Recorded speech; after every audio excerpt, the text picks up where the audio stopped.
Hey, what's up? This is Ricardo at Parts People, and in this video, we'll outline the steps for completing a part replacement on your Dell PC.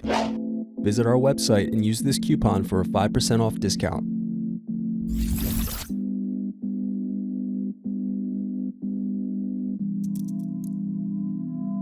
Unscrew, then remove access door.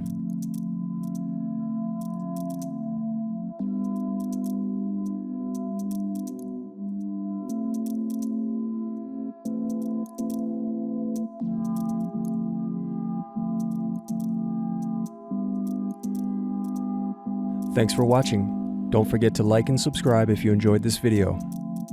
And if you need more, check out this playlist to watch other tutorials for your laptop. You can also click here to find parts for your laptop at partspeople.com.